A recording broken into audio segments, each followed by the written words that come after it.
This entire book haul is everything I love in a book. Oh my God, worst video ever. You can tell I haven't filmed in a beat. People dying. Yes, yes, yes, yes, yes, yes. My coffee's kicked in. Audrey's power is undeniable. Sort of like, average dudes. I'm super mad at myself. On the off chance I've actually read anything that I've hauled here, I will tell you guys. Hi everybody, it's Audrey and welcome back to Chapter and Converse, and today we are going to do a book haul. So this is my last book haul of 2023 in that there will be some holiday time books, but I don't know. This is going to catch us up to the pre-holiday whatever madness Audrey brings to the table. So I'm very excited.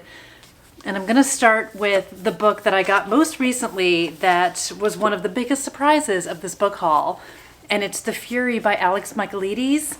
You guys, I have talked about this book as one of my most anticipated for next year. I already pre-ordered it from the UK. It comes out in January in the US, February in the UK. I did not expect this book to come. I didn't ask for it. Oh my God, Celadon, you are absolutely amazing.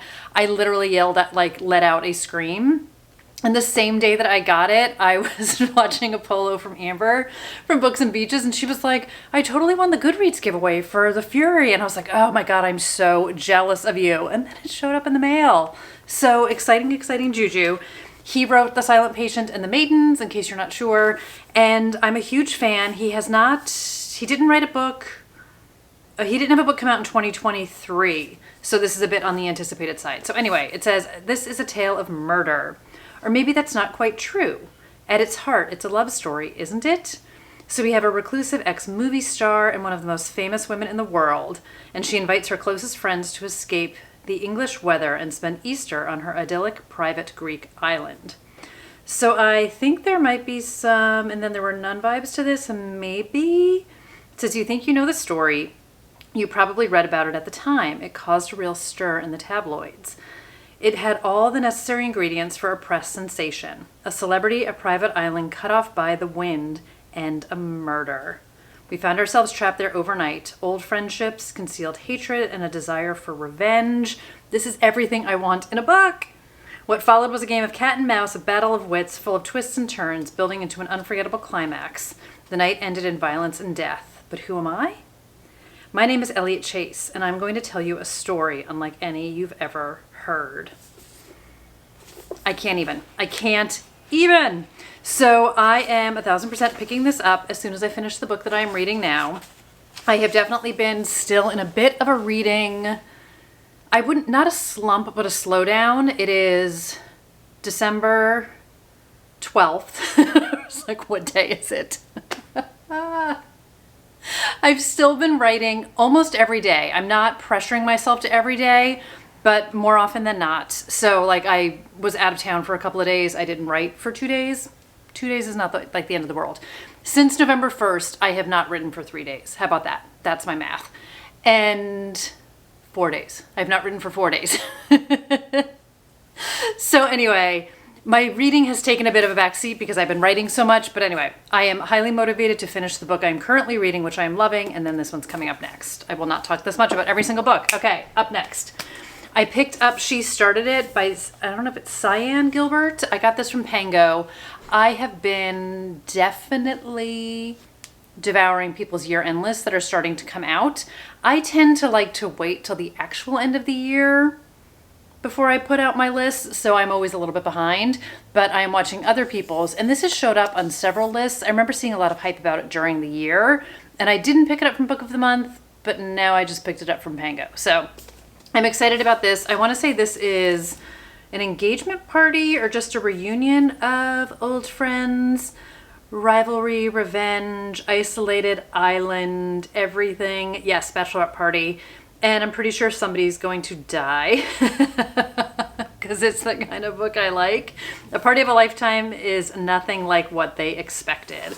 So in my wheelhouse, favorite trope, throw everybody on an island and everything is absolutely amazing.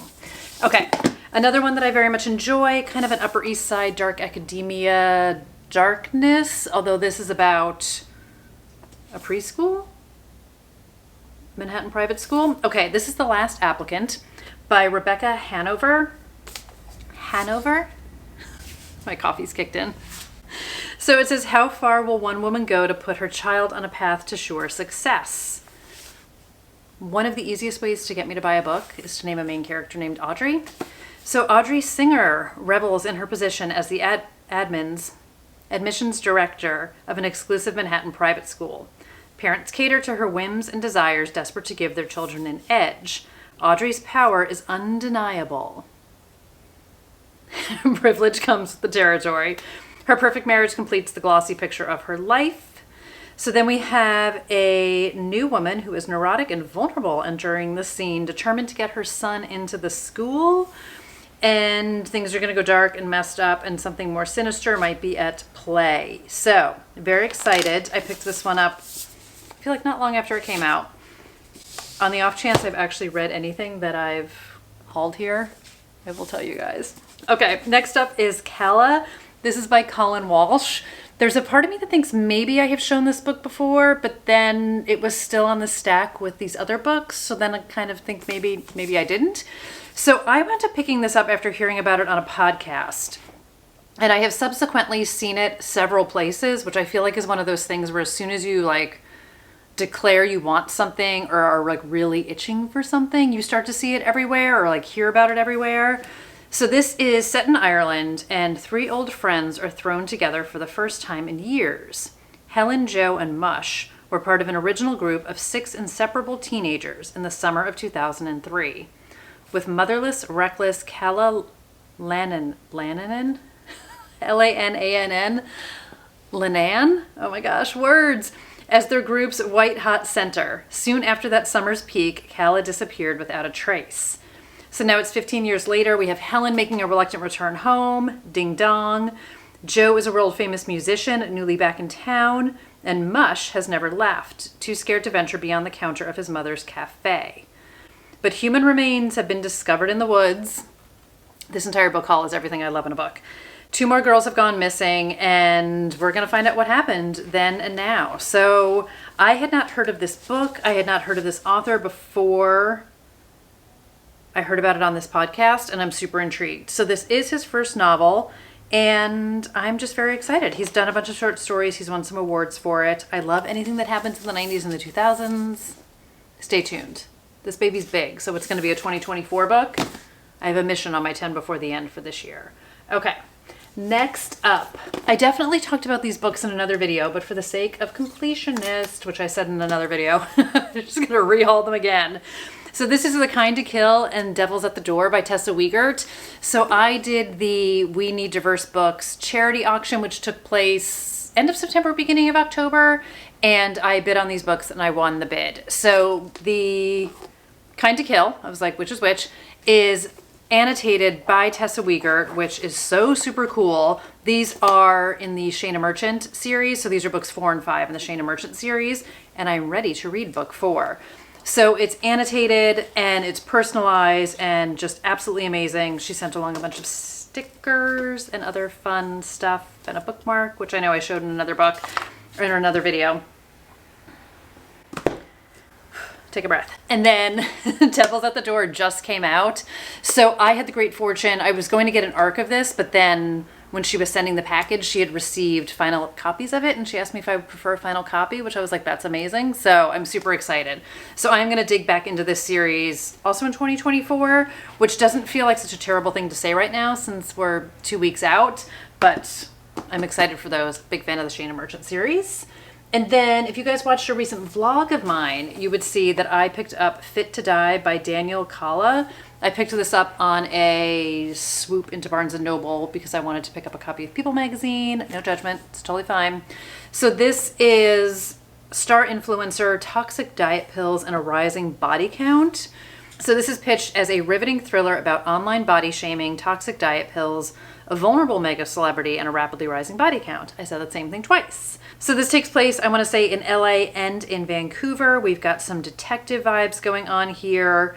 Famous pop star. We've got some dead bodies. We've got some autopsies happening. Jennifer Hillier blurbed it on the back, which originally the cover is what grabbed me. I hemmed and hawed about this in a previous visit, and then Jennifer Hillier on the back sold me, and I picked it up, and it's a fabulous big floppy paperback, which I love, love, love. Okay, next up was a gifted book from one of you fabulous viewers. So this is from Janine. So Janine, I want to say you sent me more than one book in this pile. This is Suddenly a Murder by Lauren Munoz. I read this in November, so I'm going to talk about it more in November. This is a YA thriller, isolated vibes. It is a graduation trip for a group of friends, and they go to this island, which was the location for a movie in the 1920s. So they do this whole 1920s theme getaway, and somebody dies. They have to figure out who did it. So this is told in multiple POVs and multiple timelines. So you start to see why everyone had a motive to kill the person. So this is one of those things where like anybody could have been killed and anybody could have done it and everyone had a reason to. And I had a great time with this one. I definitely did. So this was great fun. I will talk about it more in my November wrap up. So stay tuned for that. And then I picked up 2 books by Alexandra Benedict. So I picked up Murder on the Christmas Express. I talked about some of these books in my end of the year video. And then I picked up the Christmas Jigsaw Murders, which I don't know if I had at the time I filmed that video, but she wrote the Christmas Murder Game, which I read last year at Christmas. And when I was browsing books, I saw this one, not realizing it had come out. And then I saw she had a new book, so I got this one too, because although I realize these are like red and green for Christmas, I'm not usually a seasonal reader, but I seem to have become more of a seasonal reader in the past couple years. So Murder on the Christmas Express. I keep calling it Christmas on the Murder Express. This one takes place on a train. Oh my God, worst video ever. You can tell I haven't filmed in a beat. So it's the early hours of Christmas Eve. The sleeper train to the Highlands is derailed along with the festive plans of its travelers, but that's only the beginning. So the body of one of the passengers is discovered in the locked room of her cabin, all evidence pointing to murder. So this definitely sounds very Murder on the Orient Express. We've got snow, and we've got to find the murderer before they strike again. Yes, please. And then the Christmas Jigsaw Murders. It says, this Christmas, a killer takes family games to a murderous new level. On the 19th of December, renowned puzzle setter, loner, and Christmas skeptic Edie O'Sullivan finds a hand-delivered present on her doorstep. Unwrapping it, she finds a jigsaw box and inside 6 jigsaw pieces. When fitted together, the pieces show part of a crime scene. A blood-spattered black and white tiles, and part of an outlined body. Included in the parcel is a message, quote, 4, maybe more, people will be dead by midnight on Christmas Eve, unless you can put all the pieces together and stop me. And it's signed Rest in Pieces, P-I-E-C-E-S. So Christmas Murder Game was kind of a play on different word games. It was a family who went to an estate for a weekend. They'd always played games growing up, so that's definitely kind of her thing, the puzzling. I personally had great fun with Christmas Murder Game, so I'm excited for more of her books. But Christmas themed, people dying. Yes, yes, yes, yes, yes, yes. Okay, I picked up a couple books during a Black Friday sale. So the first one I picked up is Killing Me by Michelle Gagnon. This was a book that I saw on Jordy's Best of the Year. I had seen him recommend this book over the course of the year as well, so I'd had it on my list, and the Black Friday sale seemed like a perfect time to pick it up because it was on sale. So this is supposed to be a laugh-out-loud funny thriller with a heroine whose life is a total mess. So Amber can't believe she's about to become the latest victim of a serial killer. She's savvy and street smart, so when she gets pushed into, of all things, a white windowless van, she's more angry than afraid. Things get even weirder when she's miraculously saved by a mysterious woman who promptly disappears. Who was she and why is she hunting serial killers? So Amber's problem are just beginning. We've got some secrets in the past. She's got to flee. She's got to survive. And I don't want to read anything else. But I think it's supposed to be more humorous than scary. Samantha Downing calls it a twisted humdinger of a book in the best possible way. So, like I said, I really trust Jordy's reviews, and we have a lot of similar taste in a lot of ways. And again, this one's just been calling me for a while. And I also love the cover. So I was glad to find it. It's shimmering on you guys, or like reflecting. I was happy to find it on a deal, because who doesn't love a deal on a book, right? All right, the next book I got in the Black Friday sale is The Marriage Act by John Mars. I do feel like I told you guys I bought this in another video, but it hadn't come yet. I feel like I'm like repeating myself a whole ton here. So I am a fan of John Mars, which you guys would know if you've been here and listened to me talk for half a minute.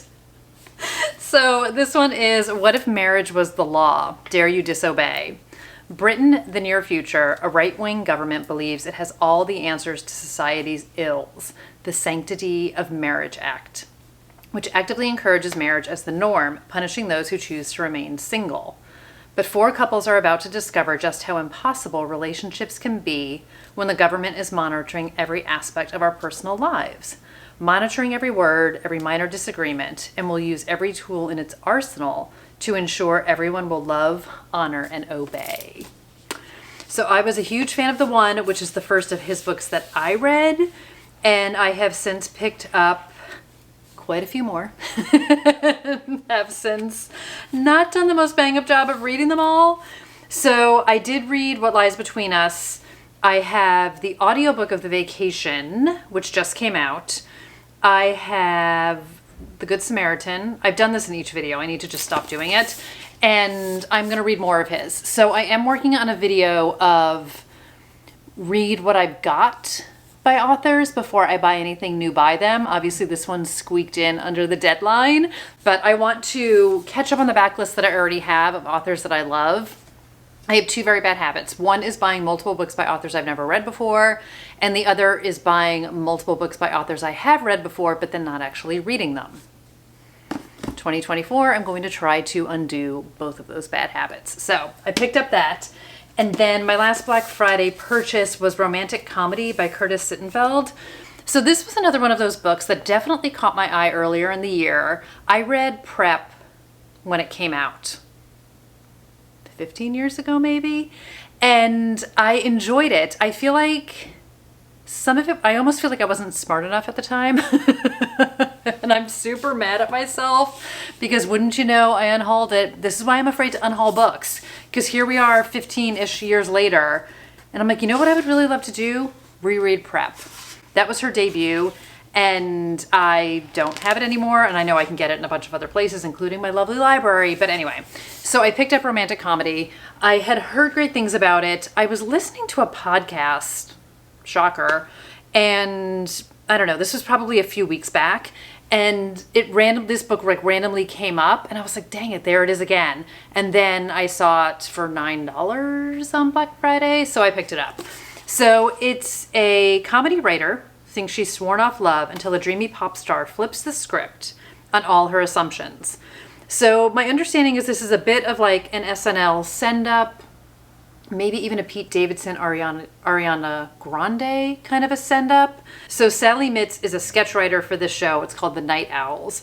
And her friend and fellow writer Danny Horst begins dating Annabelle, a glamorous actress who guest hosts the show. And he joins the not-so-exclusive group of talented but average-looking and even dorkier men at the show and in society at large who've gotten romantically involved with incredibly beautiful and accomplished women. So Sally is sort of like, why couldn't I why couldn't this happen to me, basically? And sort of pokes fun at this phenomenon about these like beautiful, amazing, successful women dating these what appear to be sort of like average dudes. And then we get Noah Brewster, who is a pop music sensation with a reputation for dating models, who is going to host and be the musical guest on next week's show. And him and Sally hit it off. So we'll see what happens. So I don't know. I'm really intrigued by it. I definitely, like I said, I enjoyed Prep. I definitely do feel like I didn't totally get it. So we'll see if I get this book. But anyway, I say, well, that was loud. I say I'm not going to talk a ton about a bunch of books, and all I do is sit here and talk a ton about a bunch of books. Okay, did I talk about Chloe Cates is Missing by Mandy McHugh? I feel like I haven't talked about this one yet. And if I did, I'm sorry. So this is, maybe I talked about it in my year-end video. Okay. This is the disappearance of a child star brings her family's darkest secrets to the surface, some of which include the detective on the case. So Chloe is a 13-year-old star of the hit web series CC and Me, and she has disappeared. I think this is kind of like true crime, internet culture. I believe this is super dark and messed up. I'm kind of hope it's super dark and messed up. But if you think about like teen YouTube stars, teen Instagram stars, kind of the facade of what that is, what's going on behind the scenes. And then we've got this girl who goes missing and the mom who's super anxious to find her because of course she's super anxious to find her kid. And I don't want to see much else that's going on here. So I originally bought this book from an online thrifting store. I bought the hardcover and they sent me an ARC, which it's illegal to sell ARCs, so oof. And I reached out to them and they credited me the money and all of that good stuff. So I wound up donating the ARC, and I just, not that there's anything against the ARC, but like I wanted the actual book, so I wound up finding the actual book. So there you go. That was a long story that nobody needed to know the answer to. Okay. The next book from Janine is Sherry LaPena's Everyone Here is Lying. So again, another one of these books that I've had on my list. So thank you again so much, Janine, for sending this to me. I had curiosity about this. I kind of tried to put a little bit of a lid on it, and then I saw Lindsay from Lindsay's Little Library reading it, and then it showed up. So I'm very excited. So I've read a bunch of Sherry LaPena's books, and I really enjoy them. This one, we also have a missing child. I did not plan this, I promise. So this says, welcome to Stanhope, a safe neighborhood, a place for families. On the surface, William Wooler is a family man, but he's been having an affair that ended horribly this afternoon at a motel up the road. Oh, William. When he returns to his house, devastated and angry, to find his difficult 9-year-old daughter, Avery, unexpectedly home from school, William loses his temper. Hours later, Avery's family declares her missing. Suddenly, Stanhope doesn't feel so safe, and William isn't the only one on his street who's hiding a lie. As witnesses come forward with information that may or may not be true, his neighbors become increasingly unhinged. Who took Avery Wooler? So, we will find out. Another stunning cover. I love Sherry LaPena's suburban suspense. I'm a big fan of hers, so I'm excited for that and super grateful for it. So thank you again so much, Janine. And then I have 2 more books that I bought myself. So the first one is The Christmas Guest by Peter Swanson. And I definitely think I mentioned this in another video. So this is a novella that just came out, and this is about a student who is an American student studying in London, and she winds up going to her friend's family's home for Christmas. And their Cotswold Manor seems like a perfect country house, but I mean, there's blood on the cover and it's Peter Swanson, so you know murder is inevitable. So Ashley records it all in her diary. There's the romantic potential of her friend's twin brother Adam, who she thinks could be her wildest dream come true. But there's something strange about the old house. What could the motives of the mysterious Chapman family be, and what holiday horrors might be lying in wait? So this is one of my 10 Before the End books, so I fully intend to read this any day now, and he is on my Read to Zero list, so I'm very excited for that. And then the last one I got is a nonfiction book, which is far less humorous, and this is While Idaho Slept by J. Reuben Appelman. So this is a true crime book about the Idaho 4. The case has not even gone to trial yet, so obviously this is leading up to everything that's happened. And the case in Idaho with Kaylee and Ethan and Xana and Maddie, the 4 of them were found murdered in their home in Idaho in November of 2022. And at the end of December of 2022, a suspect was arrested. But again, this has not yet gone to trial. There's a lot of questions around this case, and sort of the 6 weeks before anyone was arrested, there was this real feeling of obvious fear, college town, college students living in an off-campus house. There were 2 other people who were home who were not harmed. There's a lot of questions around what happened that night, why there was an 8-hour delay in calling the police. And this was one of those cases where, kind of for the first time that I'm aware of, so many people literally descended on Moscow, Idaho to investigate this. True crimers, armchair detectives, news media, journalists, like anyone and everyone. And such a fascination around this case because it is such a bizarre case in so many different ways. And he is writing a book, obviously, up until this point about what has happened. So it says, while Idaho Slept brings these terrible crimes into focus, humanizes the young victims, and dissects the mind of the PhD criminology student charged with their murders. Rising above the sensational, this heartbreaking literary chronicle reminds us to hold the people we love close, cherish the dreams we all share, and recognize the overwhelming uncertainty of life. So he wrote the true crime memoir called The Kill Jar, which apparently was turned into a Hulu docuseries, Children of the Snow. And I just say apparently because I was not aware of that. It actually was. And my understanding is this is a very factual, sensitively done book documenting what happened in Idaho.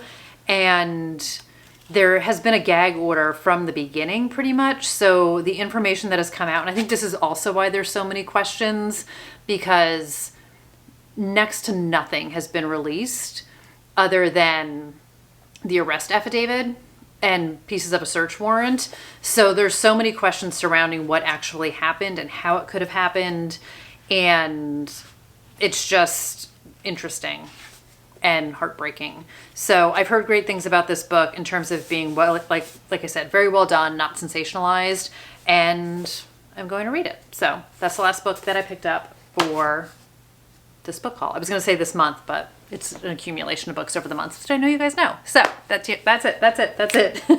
All right, I'm making so much noise today. So let me know if you've read any of these books, what you would recommend, anyone you're in particularly interested in me chitter-chattering about. You know me, I'm not going to make a plan, but a few of these are on my 10 before the end. I think just these two. And I'm definitely going to read The Fury next. So stay tuned for my December wrap-up, which will be coming in January, and stay tuned for my November wrap-up, which I haven't even filmed yet, but when I do, I'm going to talk about Suddenly a Murder and a whole bunch of other stuff. So thank you guys so much for watching. I hope everyone's doing great. Thank you again, Janine. Thank you again, Celadon Books, and I will see all of you guys in another video really soon. Okay, take care, everybody. Bye.